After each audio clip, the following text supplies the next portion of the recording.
Shalom. Kembali lagi kita mau belajar agama pada hari ini. Kita lanjutkan pembelajaran kita di minggu yang lalu. Hari ini kita masuk ke pembelajaran keempat. Tema kita yaitu bersyukur selalu. Pembelajaran kita hari ini untuk selalu bersyukur selalu. Kenapa kita harus bersyukur selalu?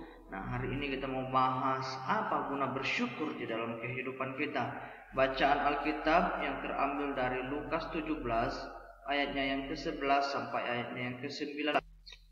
Sister ulangi, Lukas 17 ayatnya yang ke-11 sampai ayatnya yang ke-19. Sister akan bacakan untuk kita. Kalian dengarkan. Ke-10 orang kusta. Dalam perjalanannya ke Yerusalem, Yesus menyusur perbatasan Samaria dan Galilea. Ketika ia memasuki suatu desa, datanglah 10 orang kusta menemui dia. Mereka tinggal berdiri agak jauh dan berteriak, "Yesus, Guru, kasihanilah kami."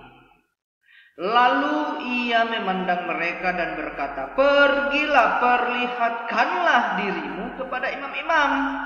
Dan sementara mereka di tengah jalan, mereka menjadi tahir. Seorang dari mereka ketika melihat bahwa ia telah kembali sambil memuliakan Allah dengan suara nyaring. Lalu tersungkur di depan kaki Yesus dan mengucap syukur kepadanya. Orang itu adalah orang Samaria. Lalu Yesus berkata, "Bukankah ke-10 orang tadi semuanya telah menjadi tahir? Di manakah yang 9 orang itu? Tidak adakah di antara mereka yang kembali untuk memuliakan Allah selain daripada orang asing ini?"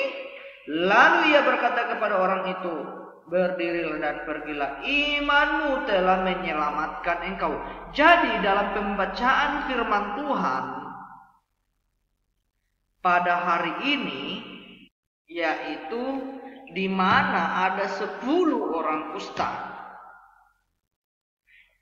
Pada waktu mereka sakit, mereka berteriak-teriak meminta pertolongan kepada Yesus. Tetapi Yesus malah menyuruh mereka untuk memperlihatkan diri mereka kepada imam-imam.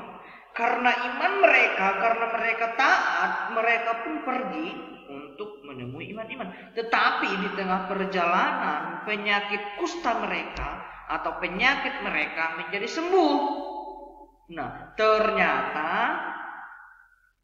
ada satu orang di antara ke-10 penyakit kusta itu yang mengucap syukur, kembali kepada Yesus mengucap syukur.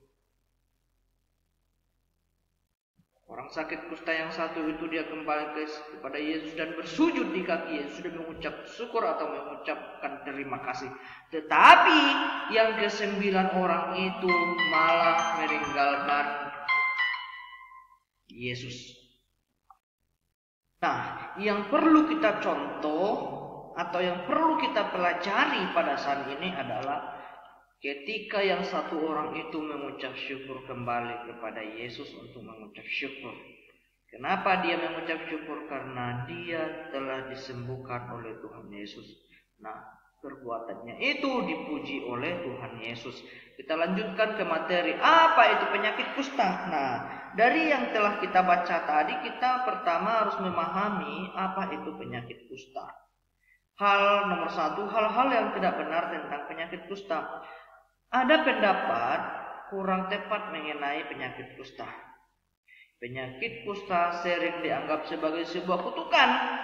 Penyakit ini juga sering dianggap sebagai penyakit keturunan.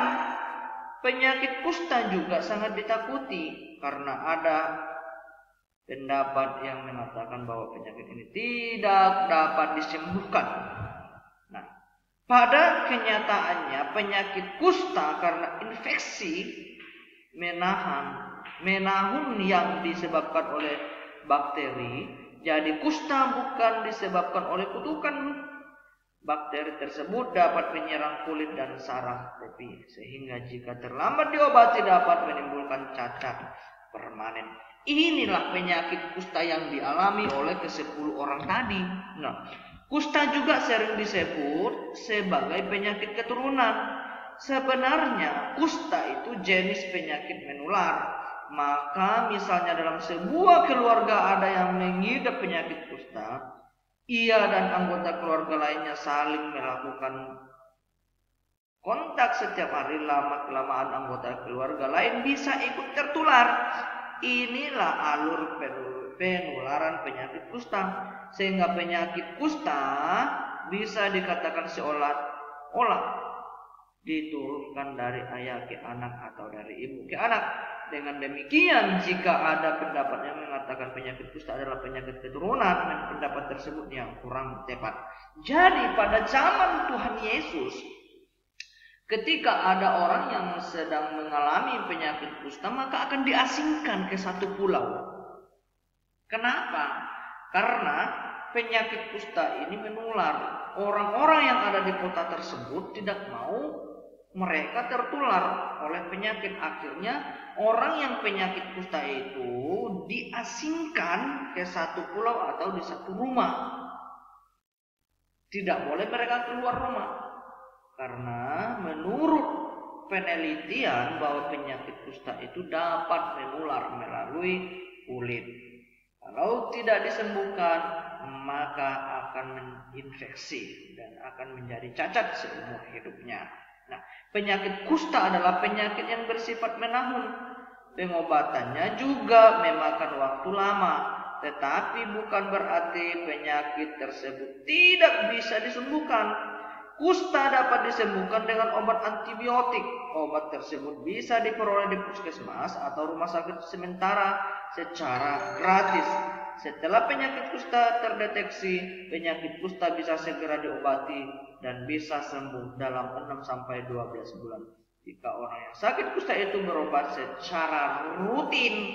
Nah, inilah yang dialami oleh ke-10 orang tadi. Tetapi yang harus kita pelajari adalah kita harus tetap selalu mengucap syukur. Apapun yang terjadi di dalam kehidupan kita, kita sebagai anak-anak Tuhan harus tetap mengucap syukur dalam segala hal. Seperti yang dilakukan oleh satu orang yang sakit kusta tersebut. Dia kembali kepada Yesus untuk mengucap syukur, untuk mengucapkan terima kasih.